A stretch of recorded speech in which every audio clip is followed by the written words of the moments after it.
মধ্যপ্রাচ্যের আকাশে আগুন, ক্ষেপণাস্ত্র ছুটছে, ড্রোন উড়ছে, ইরান বলছে প্রতিশোধ। কিন্তু প্রশ্ন একটাই, চীন আর রাশিয়া কোথায়? ইরানের সঙ্গে চুক্তি আছে, সম্পর্ক আছে, কৌশলগত অংশীদারিত্ব আছে। তাহলে যখন যুক্তরাষ্ট্র এবং ইসরায়েল একসঙ্গে আঘাত করল, তখন মস্কো বেইজিং শুধু বিবৃতি দিল কেন?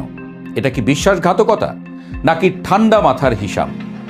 আজকে আমরা খুলে বলবো অংশীদার আর মিত্র এর পার্থক্য, ইরানের নতুন সামরিক কৌশল, আর কেন এই যুদ্ধে তেহরান প্রায় একা দাঁড়িয়ে আছে। শেষ পর্যন্ত দেখুন, কারণ এই নীরবতার ভেতরেই লুকিয়ে আছে ভবিষ্যৎ যুদ্ধের ইঙ্গিত।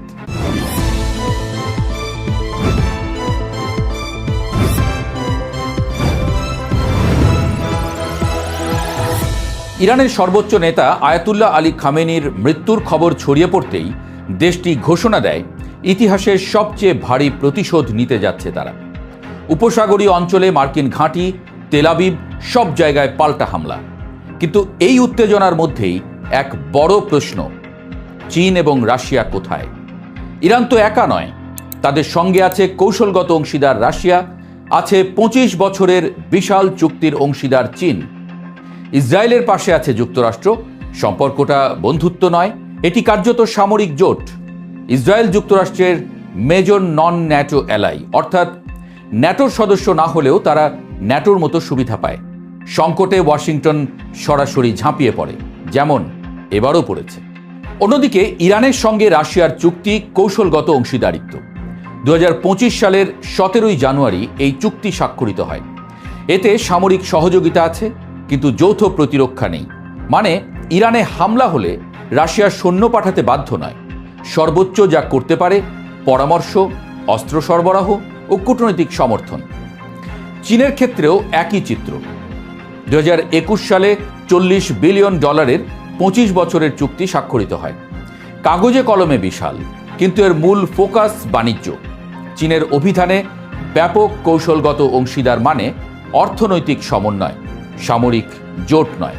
অর্থাৎ ইরান ভেবেছিল বড় ছাতা আছে মাথার উপর, বাস্তবে দেখা গেল ছাতাটা রোদে কাজ করে, ঝড় এলে করে না। 2025 সালের জুনে ইসরায়েলের সঙ্গে 12 দিনের যুদ্ধ ছিল মোড় ঘোরানো মুহূর্ত। তখন ইসরায়েল ইরানের নাতাঞ্জ, ফোর্দো এবং ইস্পাহান পারমাণবিক স্থাপনায় হামলা চালায়। যুক্তরাষ্ট্র যোগ দেয় বাংকার বাস্টার বোমা নিয়ে। ইরান তখন শত শত ব্যালিস্টিক ক্ষেপণাস্ত্র ছোঁড়ে। কিছু আয়রন ডোম ভেদ করতে পারে বটে, কিন্তু সামগ্রিকভাবে ইসরায়েলের ক্ষতি সীমিত, ইরানের ক্ষতি অনেক বড়। সেই যুদ্ধের পর তেহরান বুঝে যায় শুধু প্রক্সি দিয়ে লড়াই হবে না, সরাসরি শক্তি দেখাতে হবে। এবারের হামলার জবাবে ইরান শাহেদ ড্রোন, উচ্চ গতির ক্ষেপণাস্ত্র এবং আঞ্চলিক মিত্রদের ব্যবহার করেছে। হিজবুল্লাহ উত্তর ইসরায়েলে রকেট ছুটছে, উপসাগরে মার্কিন ঘাঁটি লক্ষ্যবস্তু হয়েছে। এমনকি হরমুজ প্রণালী বন্ধের হুমকিও এসেছে, যেখান দিয়ে বিশ্বের 20 থেকে 30% তেল যায়। ইরান বলছে প্রণালী দিয়ে এক ফোঁটা তেলও বের হতে দেবে না। এটা শুধু সামরিক বার্তা নয়, অর্থনৈতিক চাপেরও কৌশল।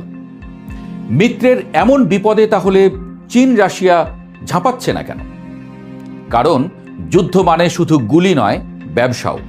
2025 সালে ইরানের সমুদ্রপথে রপ্তানি করা তেলের 80% কিনেছে চীন। প্রতিদিন গড়ে 1.38 মিলিয়ন ব্যারেল।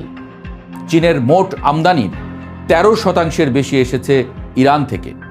রাশিয়া আবার ইরানের ড্রোনের বড় ক্রেতা। ইউক্রেন যুদ্ধে এই ড্রোন বড় ভূমিকা রেখেছে। অর্থাৎ সম্পর্কটা পারস্পরিক লাভের। কিন্তু যদি চীন বা রাশিয়া সরাসরি যুদ্ধে জড়িয়ে পড়ে, তাহলে নতুন নিষেধাজ্ঞা, অর্থনৈতিক বিপর্যয়, বৈশ্বিক বাণিজ্যে ধাক্কা। বেইজিং ও মস্কো জানে ইরানের জন্য যুদ্ধ মানে নিজেদের ঘাড়ে আগুন নিয়ে নেয়া। জাতিসংঘ নিরাপত্তা পরিষদে রাশিয়া এবং চীন ইরানের পক্ষে কূটনৈতিক ঢাল। তারা ভেটো দিয়ে নতুন নিষেধাজ্ঞা ঠেকাতে পারে, কিন্তু ভেটো ক্ষেপণাস্ত্র আটকাতে পারে না। ধারা 51 অনুযায়ী আত্মরক্ষার অধিকার আছে রাষ্ট্রের। তাই বাস্তব যুদ্ধ ঠেকাতে কাগুজে শক্তি সীমিত। ফলে ইরান যখন আকাশে আগুন দেখছে, তখন মস্কো ও বেইজিংয়ের সমর্থন মূলত প্রতীকী। বিশ্লেষকদের মতে চীন ইরানকে তাৎক্ষণিক যুদ্ধসঙ্গী হিসেবে নয়, দীর্ঘমেয়াদী কৌশলগত কার্ড হিসেবে দেখে। যুক্তরাষ্ট্র যত ইরানের উপরে চাপ বাড়াবে, তেহরান তত চীনের দিকে ঝুঁকবে, কম দামে তেল দেবে, বাজার খুলবে, পশ্চিমা প্রভাব কমবে। চীনের লক্ষ্য সরাসরি যুদ্ধ নয়, লক্ষ্য সময় নিয়ে লাভ। রাশিয়ার ক্ষেত্রেও ছবিটা একই রকম। তারা বহুমেরু বিশ্ব বললেও সংকটের মুহূর্তে প্রতিক্রিয়া থাকে সীমিত, সমর্থন প্রতীকী, সামরিক নয়। দ্বিতীয় বিশ্বযুদ্ধের সময় যুক্তরাষ্ট্র, সোভিয়েত ইউনিয়ন এবং চীন ছিল মিত্র, একসঙ্গে অক্ষশক্তির বিরুদ্ধে তারা লড়েছিল। আজ বাস্তবতা উল্টো। ওয়াশিংটন, মস্কো এবং বেইজিং তিনজনই প্রতিদ্বন্দ্বী। বিশ্ব রাজনীতি এখন জোটের চেয়ে স্বার্থকেন্দ্রিক। ইসরায়েল যুক্তরাষ্ট্র সম্পর্ক কার্যত জোট, কিন্তু ইরান রাশিয়া চীন সম্পর্ক অংশীদারিত্ব। যতক্ষণ লাভ আছে ততক্ষণ। তাহলে ইরান কি একা?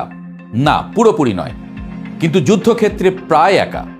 রাশিয়া এবং চীন তাকে কূটনৈতিক সুরক্ষা দেবে, অস্ত্র দেবে, তেল কিনবে, কিন্তু সৈন্য পাঠাবে না, কারণ তাদের লক্ষ্য ইরানকে বাঁচানো নয়, নিজেদের স্বার্থ রক্ষা করা। এই মুহূর্তে প্রশ্নটা শুধু ইরান বনাম ইসরায়েল নয়, প্রশ্নটা বিশ্ব রাজনীতির নতুন বাস্তবতা কি? বন্ধুত্ব কি আর যুদ্ধের প্রতিশ্রুতি দেয়, নাকি সব সম্পর্ক এখন কেবল হিসাবের অঙ্ক? সব উত্তর পেতে চোখ রাখুন দ্য প্রেসে, কারণ এই খেলা কেবল মধ্যপ্রাচ্যের নয়,